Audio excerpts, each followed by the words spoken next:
नमस्कार दर्शक बंधु मु प्रियदर्शिनी आपण मानक अनेक अनेक स्वागत करुच्ची पुणी गोटे नुआ रेसिपी मात्र गोटे गिना सुजी रे एवं बिना पियाज रसुन रे आपण मानक पई नेकी आसी सुजीर जलखिया गोटे खाइले ही आपण मानकर पेट फुल हे जिवो। जे कोनोसी पूजा पर्बाणी रे मध्य एई रेसिपी को आपण माने जलखिया रूप रे बनै की खाई परिबे। खाली आपण माने इडली स्टाइल रो नुह आपण माने चाहिले सैंडविच टाइप रो मध्य बनै की छुआ मानक टिफिन ने देई परिबे। तेबे आजिर रेसिपी जदि आपण मानक भल लागिवो वीडियोटी को लाइक करबा संगरे मो चैनल को सब्सक्राइब करे। तेबे चलंतु डेरी न करी आजिर रेसिपी को स्टार्ट करि नबा। एही रेसिपी पई प्रथमे मु नै जाईची छोट दाना वाला सुजी गोटे फुल गिना। आपण माने चाहिले बड़ दाना वाला मध्य सुजी नै परिबे। ग्राइंडर जार रे एबे फुल गिना सुजी को प्रथमे देई दबा।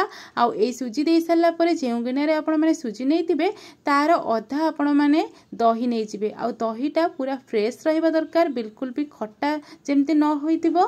तापर अल्प टिके पानी देई कि आखु भल्लो भाबरे गोटे पेस्ट बनै कि नै आसीबे। आ मने रखिबे जेमति कि ए पेस्टटा बा बैटरटा बेसी पतला किंबा बेसी काठुआ न होइतिबो।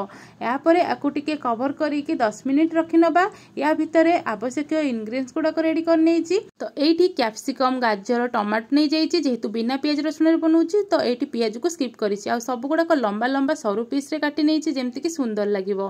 तापरे किछि कोबी नै जाईछि, कोबी को मध्य पतला पतला करके काटि नेछि। एबे हमें स्टफिंग प्रस्तुत कर नबा। तो कड़ाई रे 2 बड़ चम्मच रिफाइन तेल देइछि। सेतेरे जीरा देकी भलो भाबरे फुटी साला परे कैप्सिकम गाजर टमाटो को एका संगरे पकई नबा एवं टिके हाई फ्लेम रे याको भाजी नबा। ए स्टफिंग को टिके मु नुवा प्रकार करिया पे ट्राई करछि जेमति छुआ मन को यार फ्लेवरटा बहुत बढ़िया लागिवो। आ बिना सॉस रे मते याको आपण माने खाई परिबे।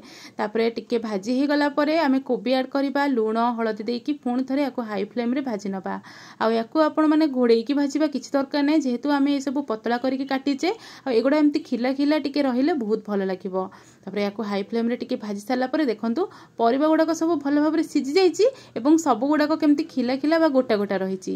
एबे आमे गोटे बड़ चम्मच पाखा पाखी गोलमरीचर गुंड दबा, गोटे चम्मच सोया सॉस, गोटे चम्मच टमाटो सॉस देकी याको भलो भाबरे मिसै नबा। ए सब पकेबा द्वारा हमर स्टफिंगटा बहुत टेस्टी लागे। लास्ट रे किछि धनिया पत्र देकी याको भलो भाबरे मिसै नउची। देखा जाउछ ना पूरा पूरी यम्मी ता संगे कलरफुल। ताले आपण माने जानि परथिबे एई जलखियार टेस्टटा केते भलो रहिची। तो एठी हमर स्टफिंग रेडी हे गला। 10 मिनिट हे गलानी। तो एठी बैटर देखि पाउतिबे आको अपेक्षा टिके फुली गलानी आ टिके काठुआ मद हे गलानी, जेमति कि आपण मानकर इडली बैटर पई दरकार सेई भली भाबरे। जलखियार टेस्टटा आउरी सुंदर लागिया पई मु एतरे किछि धनिया पत्र, गोलमरीच गुंड, स्वाद अनुसार लूण दी दोछि एवं टिके स्पंजी बा फुलिबा पई टिके सोडा ताको एक्टिव करिया पई अल्प टिके पानी देकी भलो भाबरे मिसै नउछि। आपण माने मने रखिबे सोडा को आगुरु बिल्कुल पकेबेनी, जेतेबेले जलखिया बनेबे सेतेबेले पकेकी आको भलो भाबरे मिसै नेबे। तो एठी हमरो बैटर रेडी हे गलानी। जलखिया को आमे सिजे की बनेबा। तो सिजेबा पई मु एठी देखंतु गोटे होल थिबा थाली नै जाउछि। से पई छोट छोट गिना नै जाउछि। गिना रे अल्प अल्प टिके टिके तेल देकी गिना रे चारिपटे लगेय दबा, जेमति कि पिठा गोडा को हमरो काढबा पई सहज हबो। एबे प्रथमे आमे गिना रो आधा जाय बैटर को दे दबा एवं तापरे प्रस्तुत करके रखितिबा स्टफिंग को दे दबा।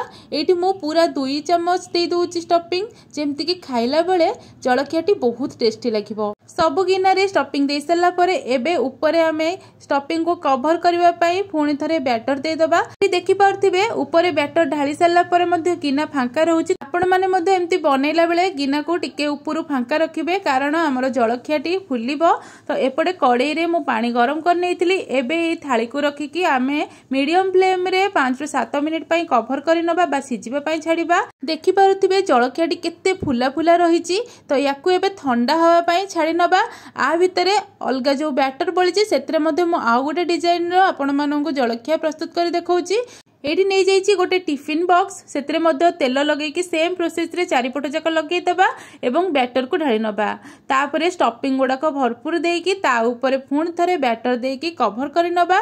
एठी जलखिया सिजेबा पई मु टिफिन बॉक्स नैची। आपण माने चाहिले बड़ थाली, गिना, ताटिया एवं केक टिन मध्ये नै परिबे। एबे आकु कवर करके पुणी 5 ରୁ 7 मिनिट सिजिया पई दबा।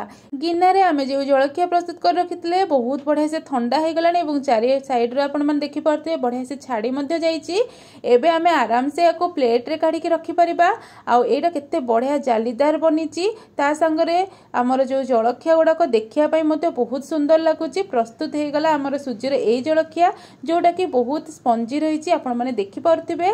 ता छडा म आपण मानको काटी के मध्य देखौची भितर स्टफिंग टा केते बढ़िया से रहिची, ता संगरे सुंदर मध्य देखा जाउची। या खाइबा आपण मानक बिल्कुल भी सॉस रो आवश्यकता नहीं, एमती ही आपण माने गरमा गरम खाई परिबे। आमे जो टिफिन बॉक्स रे पिठा रखिथिले जलखिया आमे प्रस्तुत करथिले सेटा आपण माने एक मनपसंद स्टाइल ले काटी परिबे। तो मु एठी टिके सुंदर लागिबा पई सैंडविच स्टाइल ले काटुची। छुआ मानक आपण माने एमती डिजाइन करके टिफिन बॉक्स रे पैक करके देई परिबे। आ एठी देखि पारुथिबे रेडी हो गला हम दुई प्रकार रो सुजी रो जलखिया। आपण माने निहाती भाबरे ए रेसिपी को ट्राई करंतु, केमती कोन लागिला मते कमेंट माध्यम रे जणेबे। आ वीडियोटी जदि भल लागिची लाइक करबा संगे मो चैनल को सब्सक्राइब करि नेबे। तेबे रहुची देखा हबो पुणी गोटे नुवा रेसिपी सहित नुवा एक वीडियो रे।